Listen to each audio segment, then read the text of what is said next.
Welcome to the Route 77 podcast.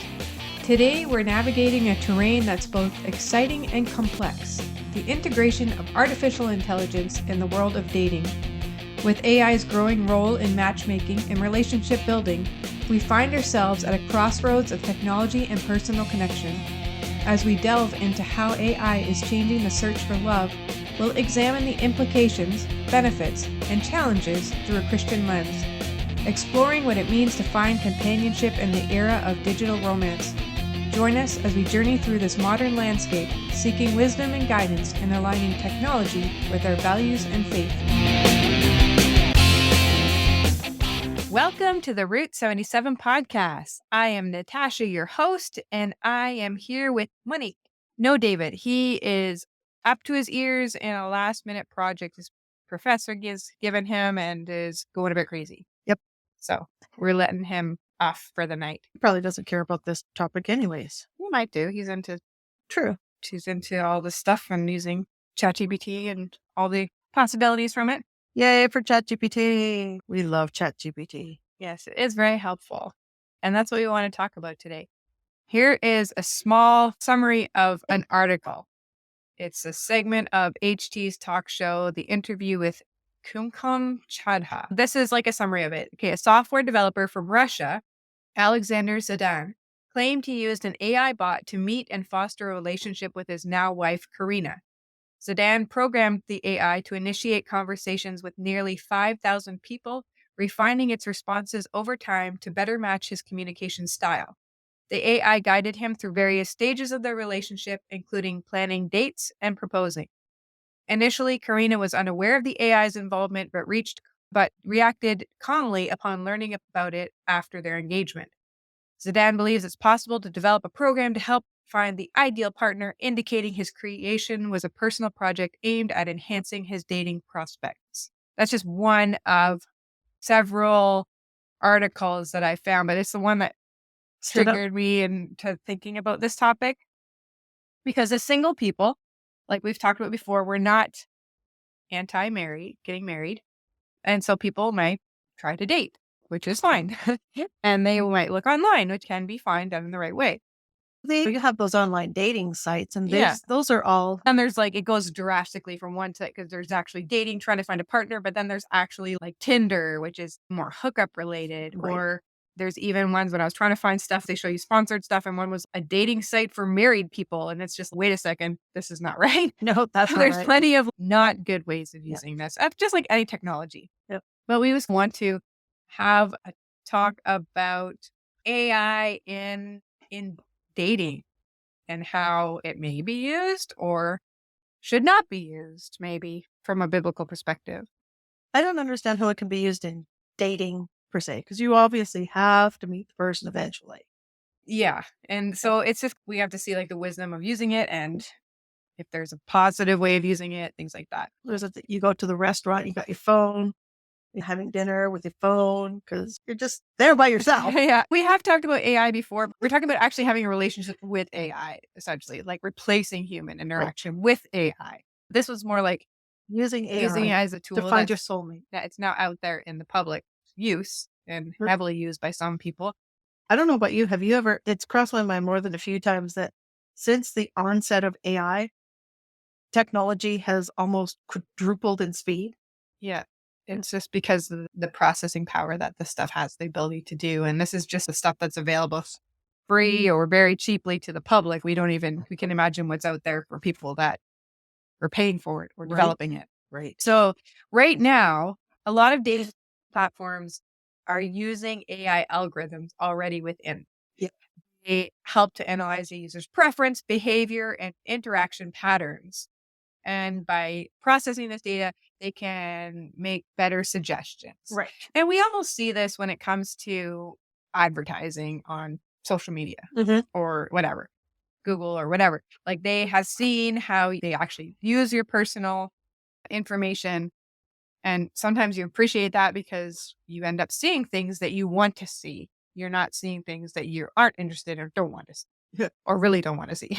I'm pretty sure that Facebook can read your mind. Yes, it feels like it Because at times. yeah, because I was like, I think there's one time I was thinking about going to a Japanese restaurant for sushi, and all of a sudden I go to Facebook and I'm getting all these ads for sushi restaurant. Or maybe you saw ads for sushi restaurants and it made you want sushi, And I'm and pretty then sure you it just was noticed more that there was sushi restaurants on there.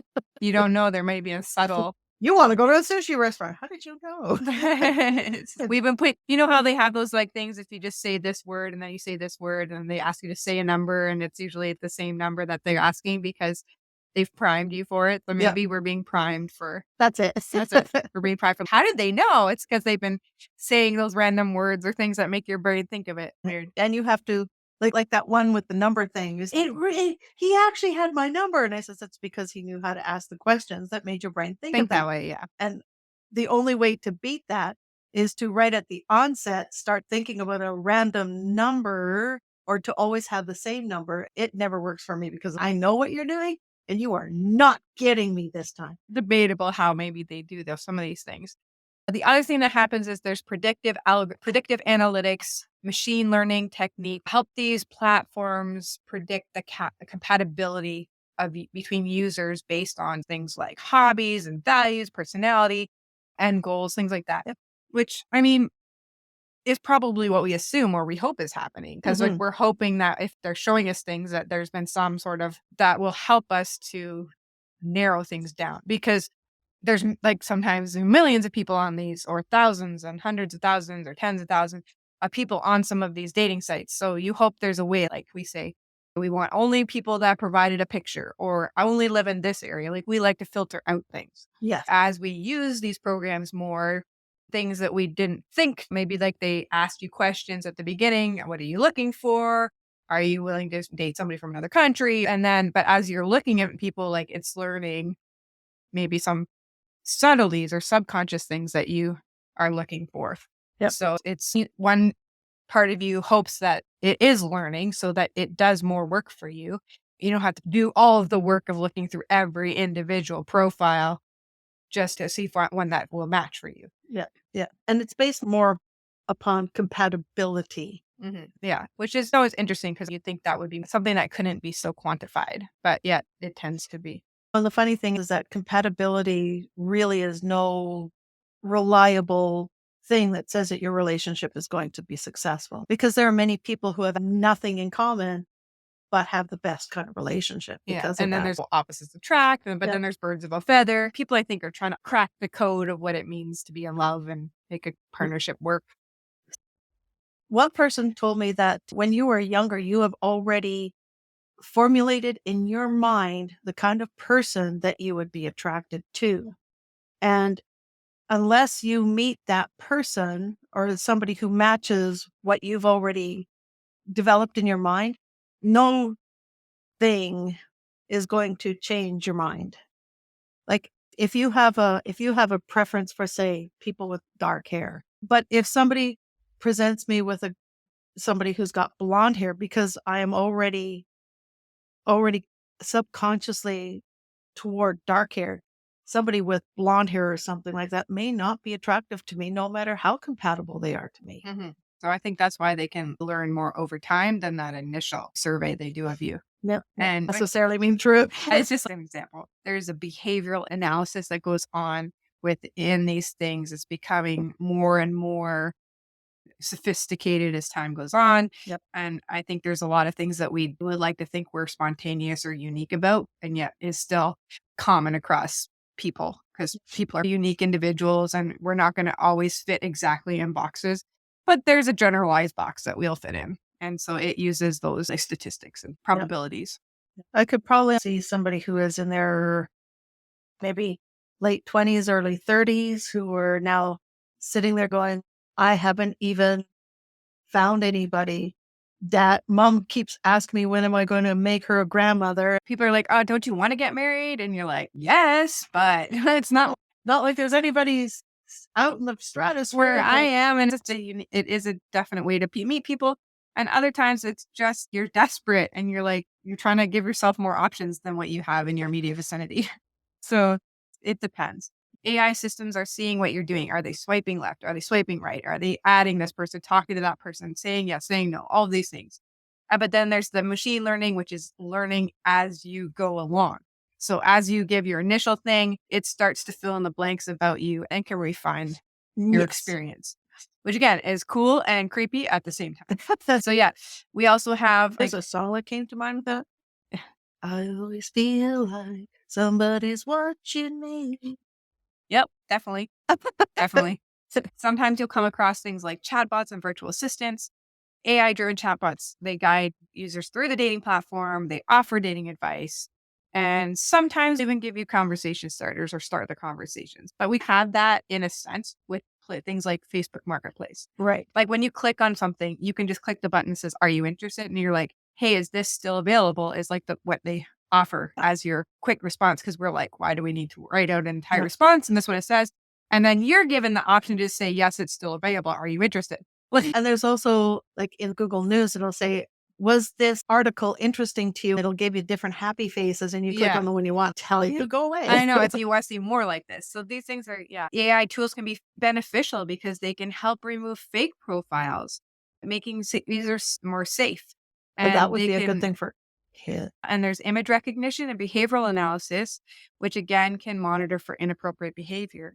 So things that we would have to have done by personally going through it or waiting for people to flag it or something can now be checked quickly through AI Yeah. because the computing speed is so high, which is definitely a positive because Especially for it's parents whose kids are on the well, even computers or like us adults, because you don't know, they could be people from who knows where trying to scam you. yes. That's what happens with a lot of this like sex trade where you get like the sex slave trade type of thing. Like you get hoodwinked into this and because you think you're meeting up with an actual person. It's not going to make, All of a sudden you're a missing person and and again, this is not going to fix everything, but it's creating positive things that are coming from these technologies that can help people. Yeah, the AI can help you with relationship insights. Recently, I was like web stalking my ex and it was very interesting what I was coming up with. I wasn't obsessing over him. I was just like, I cannot believe what I'm seeing. And I just kind of stopped finding it, which I have stopped and I haven't looked back on it. But I ended up like asking some questions to chat GPT based on some of the information I had, like legal questions about stuff. And then I ended up having this full blown conversation with Chat GPT about my relationship with him and what had happened. And it was giving solid advice and emotional support. It was very empathetic, supportive, case, compassionate, empathetic. I wasn't like doing it for it was just like a few minutes of basically feeling like if it was an actual person, I'd want to explain why I was asking these things. I would explain the situation, and then it's like, oh, I'm sorry that you had to go through that, and I'm glad that you're in a better place. And then would get the information. So it was like very to be able to have a AI be able to do that for you. Imagine like you're like, I'm having such a hard time in dating. I just can't seem to get anywhere. I get nervous when I talk to people. I don't know what to say or whatever it is. And they're going to have a mass amount of data they have at their all the AIs have the fingertips that can basically help you through that from an actual constructive way. And so these things are like available. Sometimes they're on the actual dating sites that you can go in and get these questions answered instead of it, what we used to have the frequently asked question thing. Now it'll be more like ask the AI chatbot that's on the site, which we use. I might have to do that more often when I have questions about work. Okay, how do I deal with this situation? And maybe I'll use it a lot in like my course on power and conflict, like where I'm struggling to figure out what to go on and maybe how to deal with situations. And I can be like, what are some options? Because whenever you think a certain way, sometimes you have a hard time thinking outside of that way, especially if you're introvert or you're shy, or maybe you're an extrovert. For me, it's easier to avoid a conflict than it is to meet it head on. And maybe other people have a tendency to go head on. So just an So for example. me, how do I explain the situation that needs to change without bursting into tears all the time? Because the I know, it's like right there. always just So like, and they say, why are you crying? I don't know. so there's even emotion recognition. Advanced AI systems can analyze text messages and chats to offer insights into emotional tone of conversations, helping users navigate their interactions more effectively. But sometimes you're like, what does this mean? You ask the person, I don't understand. Is this serious? What do they mean by this? And you might ask people, and then you go to the AI and you're like, okay, I can help in a sense that way. But we also might, okay, we can talk about maybe some of the drawbacks in a bit. But that's just some of the things that are out there. And I think part of the people are like, why are people having such a hard time having conversations with people? It was mentioned in one of the articles that it's COVID-19 and everybody got shut down. We depended a lot on our technology, our phones, our chats to converse with people. And we have lost the art of sitting down and talking to people loud. And even with the mask thing for so long, like there's people who still wear the mask. Like I see young people doing it because they feel safer with it on. That people can't read their expressions, they can't read their faces. And so one, you're hiding that part of you, which like facial expression and body language is huge when it comes to having communication. Yes. So one, you're hiding that from other people. And two, other people are finding it hard to read it on other people Yeah. because like actually, I don't know if I had seen this article a while back where there actually were smiling coaches being hired in Japan because they had worn their masks for so long they weren't smiling when they saw people or greeting people. Not that you have to smile like a crazy fool, but you have like that your body language. Yeah. But you have your body language, like it's more than just saying hi. It's nice to see you. There's a part of your Yeah. expression. And in Japan, they were wearing their masks so much, they forgot how to do that because they ceased to convey it with their faces. Yeah. We're trying to create this hidden behind a lot of walls. And COVID-19 is part of that, but technology as a whole is encouraging it. Yes. And so these are some of the things that are coming up when it comes to AI dating or just dating and having AI either in the background with algorithms or in the foreground with chatbots and things that you're talking to an AI. Even if you do use the AI for dating, eventually you are going to have to meet the person face to face because having a date with your phone at a restaurant, talking to AI because the person's too shy to come out of their closet or bedroom or wherever they are. I am not leaving this house. Talk to my AI. Yeah. Eventually you are going to have to meet the person face to face. So do keep that in your forefront when you are using AI to help date. Is that, oh yes, I do eventually have to meet the person. Let me see. Proverbs, that gives me Proverbs 16:9. Yeah, because it says here in this article, like, however, it's important to remember that while AI can assist in the search for love, it cannot replace the human connection and chemistry that is essential for a successful relationship. But ultimately, it is up to us. So it says, in their hearts, humans plan their course, but the Lord establishes their steps. That's Proverbs 16:9 in the NIV version. Ultimately, God has a plan. There's a part of us that think we might be taking control of everything. And yet God can still incorporate AI within his plan. It's not, whoa, where'd this technology come from? I never accounted for this. He created the science behind everything, so he knows what it can do. We have to remember that while AI can be a tool that can help, we're called to find God's will in things. And we're not going to find, like, ChatGPT is not going to be able to tell you God's calling. Even if it says it does, I haven't tried putting it in. It probably depends on you, like a lot of things and not what you believe. But Unfortunately, AI does not have a connection to God. no, God is not going to tell AI, you just tell this person that this is what I really. yeah, as much as we want to be told, like in plain terms, that's not how God works in this. No, and I guess because we don't like the mystery of, Especially when we get the frustration of like, why can't I find somebody?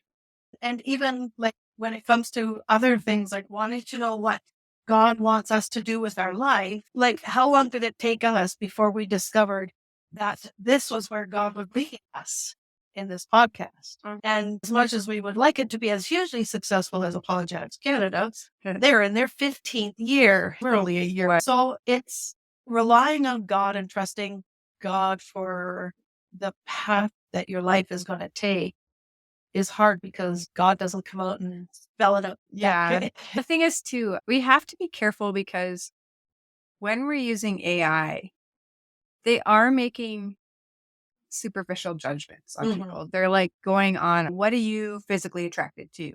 Or what values do you want them to have? And you could have the same values, but still have a different heart for God. Because there's other religions that have similar values. They do have sanctity of life. They do have treating people, and they do believe in a God. So they're very religious and very spiritual. So you could just be having like, this person seems to be a match, but ultimately They're spiritual. it's going to come down, because here's 1 Samuel 16, verse 7. But the Lord said to Samuel, do not consider his appearance or his height, for I have rejected him. The Lord does not look at the things people look at the outward appearance, but the Lord looks at the heart. Yeah. And ultimately, AI is created by people and is basing all of its information on people. Like, it's all the writings, all of the insights, all of the developments that people have made. So it's not getting its information directly from God. Like, it might have the Bible within its realm of information, but it's not a direct link to God that's going to bring things down to the spiritual level. And it doesn't have a direct link to your heart. And the Holy Spirit is not in ChatGPT. It's No. not in AI. It's in you, if you're a believer. And that's the heart of you that needs to be considering things. So again, we're not saying reject everything AI. It can be a helpful tool to narrow down things, but that's just a basic thing you can narrow down. Yeah, maybe you're not interested in dating someone from another country. Maybe you're not interested in people who have high risk jobs, or there's some things that you just are just not your thing. And that can be partly given of God, like what your preferences are. But so much more than that. It's just a way to take a million people and narrow it down for you. But I still have to do all the work. But we also have seen, like, this guy that I talked about at the beginning was actually using the AI, ChatGPT, to write all of his messages, not only the initial messages, the ongoing messages with people. And all he did was tweak it here and there. But at the same time, he says that his girlfriend I think when you read the article, she found out the AI was involved, like, right when they were engaged, getting their paperwork ready for the marriage license. She didn't really react badly. But really, I wonder if you actually asked her later, once you had time to think about it, because all the interactions that weren't face to face We're all third chat. somebody else writing. Imagine you took like the AI voice generators that can take your voice and create it. And then somebody just sent messages using your voice. Like, it's not you. And I guess you would approve the things before you just sent it off from ChatGPT. I hope you would anyway. I'll just be like, I'm going to trust you completely. But what does that say about you as a person? Like, that you need that other thing to do all of it for you. I like that you brought up that example, because I have an example that shows how that can go sideways really badly. I mentioned Apologetics Canada, which is a really great podcast. If you haven't listened to it, I would recommend going and checking them out. But we had the conference on Friday, and they were mentioning on their video, because their series this year is Can You Trust the Bible? They made a video and they wanted to take it through ChatGPT to an AI to change the language so that they could put this in other countries and other languages. And not just like Google Translate where it's like a word for word, but actual proper translation. So, and that would actually put it in the video so that it actually looked like the people were speaking in that language. And it was pretty cool to see. But Andy Steiger, who is the main host, he said, there, except for this one little thing where they found out, instead of Chat GPT saying Apologetics Canada as the name, it said Apologizing for Canada. Really? Which is a thing, but not their thing. Which is a thing, but not their thing. We all had a good laugh about that. Chat GPT. Right, so hard. Yeah, it's still like a very small child. Yeah. There, you have to be aware that these kind of mistakes can cause miscommunication, misunderstanding. So it is something to be careful of if you're using it. Exactly. So there's just so many things, but I think there's a danger of going completely the other way and trusting it as if it was a person. Yeah. And sometimes it's hard for us to not say, he said, saying about ChatGPT, or she said about Alexa. So all these things are And it's hard sometimes to differentiate. Like when I had that sort of personal conversation with ChatGPT about my ex, you could see how that could be a place where you go and have conversations because you feel heard, you feel supported, you feel all these things, And you feel safe because and you feel safe. because, and Pastor Justin mentioned this, that if we are, say you've got a problem or sitting here, saying it to ChatGPT because it's not a person almost seems safer than to confessing it To another person. to Yeah. another person. So Because we ChatGPT doesn't judge you. It's going to be like on your side. Like, I don't even know what it would say if you're like, I want to murder somebody, but that'd be probably like the, Your it's friend the, could say the same thing. yeah, but they might be a No, little more really, aghast. do this. Yeah. I know your ex is being a bit of a, but you know what? No, it's right from the I eyes. was like, yeah, I like money saved everything. But I'm it's just gonna just, go idle. but it was just very interesting to like, to see how easy it was to have a conversation. And I was doing it as a talking conversation, but there is an audio option for me to talk into ChatGPT input. And that's He's typing it. and I'm sure right now out there somebody's been able to make that into voice synthesized. So we're coming and going from both sides is it to me it's like very plausible. There's probably about 20 million of them out there already. But just coming from ChatGPT, because I personally use that one and I do enjoy the benefits of it, it's just, it is important to remember that is a technology. Yeah. It isn't it. It isn't it. Not And it's a thing. It does not have a soul.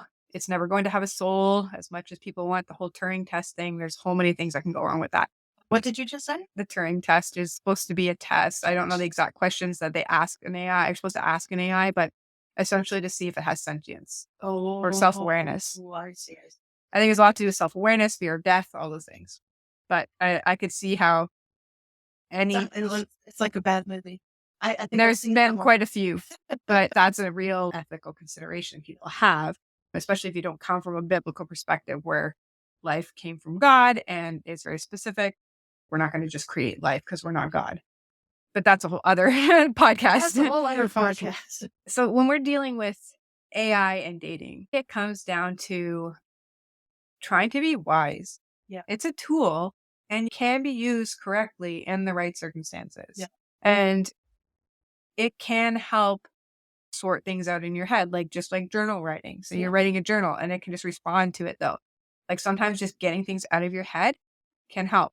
Or you're trying to figure out what to put on a dating profile, but maybe writing's not your forte. Or like you want it to, and like sometimes what I do, if I need to write a blurb for something, I'll just be like, hey, here's the basic information. Can you just write this as a post? That way I don't have to come up with the whole creative side of it myself. And sometimes you look at it and you're like, that's a little bit formal. That's a bit too goofy. And you can tweak it, but then you get it to say what you want to say. You're gifting in writing. And sometimes that can be a detriment if you don't sound interesting or educated, even though you are, but it's just not your gifting to actually put something down in words. So it can be helpful with that. Or it can help you like look at it and be like, okay, 'cause sometimes if I'm doing my schoolwork, I'll put it in and I'll be like, okay, is there something missing from this? Or does this make logical sense going from point A to point B? Is there something I'm missing? Because sometimes you're too close to the situation, you know too much information and you keep things out. Or you say something the way that people could hear it wrong or could hear it in multiple ways. That really portrays who you are and just helps you. Just don't go overboard. Be truthful. That's the biggest thing. Yeah. Don't make up things or don't skew the truth to make it sound like you are this most impressive philanthropist on the face of the earth. Yeah, like the LinkedIn profile of my ex was very interesting. Fictional read. Like that's all I'm saying on that topic.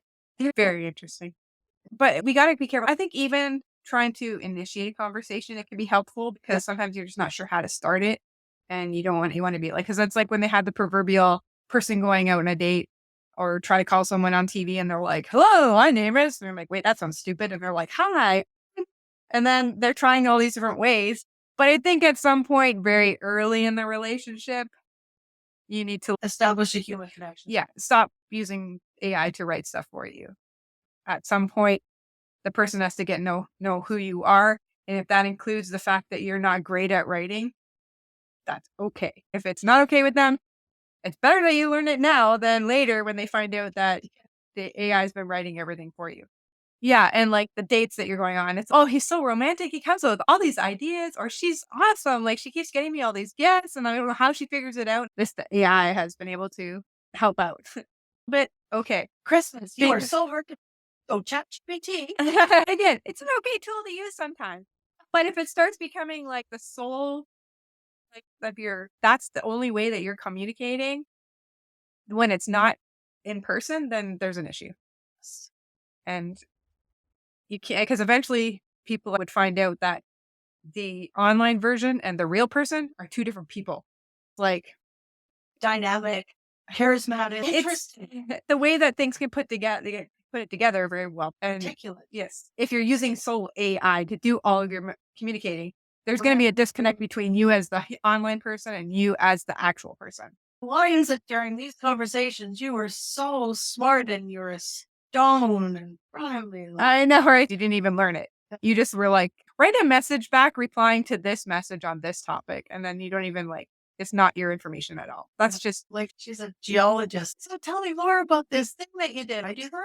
and the thing is too, it's if you're doing that, at least you're learning something about it. Right. You're not asking somebody else, "Hey, can you, like, answer this message on this topic? Because I know you know about it, but I don't." Like, at least put some effort into it. If you're gonna be with this person, if you wanna be with this person long We're time. honest and say, I'm sorry, I have no clue what you're talking about. Exactly. Like I said, there's gonna be a disconnect between the online you and the in-person you, Yeah. because we're not yet at the stage Sure, where it just will be found out. yes. It's very easy. My ex, he was really good at lying.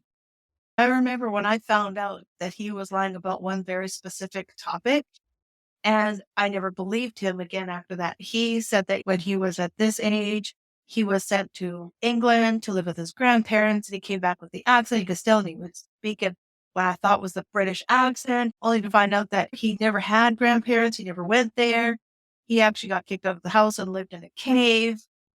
This was in Calgary, and yes, there is a place on Princess Island, a far cry from England. What kind of made me think, even before I found out that it was a lie, was the timeline. Because I'm sitting there going, that doesn't make sense. My ex is the same, like the timelines never worked out. Some people would point that out, the stories don't match. But I think maybe this guy who met and married this woman who did everything through ChatGPT, maybe he looked at every single message and was like, okay, this is exactly what I want to say. And maybe he like personalized it slightly. So maybe when they actually did meet in person, it was just like him. So maybe it's possible. But I think we are lazy people by nature. Yes. And we want people to like us by nature. So people always complain about online profiles being lies. And it's just like, you're 6'8" and you're 5'1". It's just, it's, I'm only 21. It looks 79 to me. I know, right? So I think Well, this is just another version. This is another possibility of this happening. I identify as 21. I identify as 21. Yeah, there we go. I will That's too. it. I want to identify as Body- 140 pounds, but My body my is body telling me doesn't let me something do that. totally different. So again, when we're talking about this, don't ever use it, or you should use it all the time. Like every single thing, it should be a balance in the middle. I don't want people throwing this stuff out. We need to learn how to use it wisely, ethically, and in a Christian manner. It's a tool. It's like a hammer. It's like a scalpel. It's like the computer, like the internet. It's a tool that we've come used to using every day, and we shouldn't back away from it. But when it comes to dating, man, we got to really realize that this is a personal connection thing. If you're using a fictional person in the middle, that personal connection is going to lose something. So if you're trying to date somebody, yes, have algorithms help you maybe narrow it down if there's lots of people. You can find people who like to do similar things as you do. Like maybe you like going on hikes and you want to find a person who likes hikes. I am not a person who likes hikes. So I would be probably very boring for a person who wants to go out like on their days off and go on massive hikes. Like that would be something. But then there's a point in time where you have to actually set that to the side and be like, this is me and this is you, and get to know each other on a personal level. That's just my take on this. And it says in 1 Corinthians 7:17, nevertheless, each person should live as a believer in whatever situation the Lord has assigned to them, just as God has called them. This is the rule I lay down in all churches. So in whatever that you're doing, if people are looking at you and you are holding on to the Christian title, what reflection are you giving of God? If they were to say, wow, that person's a Christian, they're really honest and open about who they are. Or, wow, that person, he says he's a Christian, but what he said about himself or what she said about herself on the dating thing had nothing like what she is. Remember, you're supposed to honor God in this. You're trying to find a spouse that is also God honoring. So you can't start things with half truths or lies. I'm trying to find a wise quote. There's so many of them. The Bible is full of wise quotes, just in case you didn't know. Do not be wise in your own eyes. Fear the Lord and turn away from evil. This will be healing for your body and strengthening for your bones. Proverbs 3:7-8. So yeah, so living who you are in Christ, where you are in Christ, and whatever singled or married or complicated in Christ. Proverbs is full of wise Proverbs, things. yeah. Proverbs. Whatever one. Potatoes, Yes. tomatoes, tomatoes. Who really says potato? No, I can get tomato, but potato. sounds very posh. Very posh. I need to have a potato today. Potato. Walk with the wise and become wise, where a companion of fools suffers harm. There you go. 13:20. There's a wise saying for you at the end. Yeah. And it wasn't come from AI. No, it came from the Bible. But she Googled it. So there was some AI I involved. love the pretty pictures. Yes. It's amazing. If you want to hear a lot of wisdom, go to Proverbs. Yep. Proverbs. So that's our podcast. Hopefully this maybe, I don't know, confuse you more, but I just really want to point out that this is a tool and it can be used in the right way at the right time for the right reason. Yes. And that's the key. You cannot turn your brain off. You have to be on fire for the Lord and working at what He wants you to do, using the tools that He has allowed. We live in a Anyways. technological age. Yeah. And God's not surprised by it. He created the science behind all this stuff. It's man who corrupts it. We're just bad people. We have been redeemed by Christ, and so can Yes. these things Amen. be. We'll leave you with that. Hopefully, it's got you thinking about how it's used in dating specifically, how you can and should not use it, and just trying to think about things in a Christian manner. Yeah, because we're not telling you not to use it. No, and we're We're not just- telling you to use it. We're just saying be wise. Yes. That's true. So we'll see you here next time. Bye.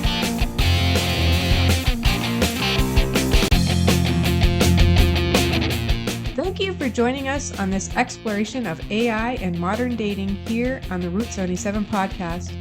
As we've ventured through the digital realm of love and relationships, we've seen how technology can both aid and complicate our search for meaningful connections. Remember, whether in the digital world or in person, the heart of our journey is guided by faith, seeking God's wisdom in every swipe, click, and conversation. Until next time, keep navigating life's highways with grace and truth, and live your single life to its fullest.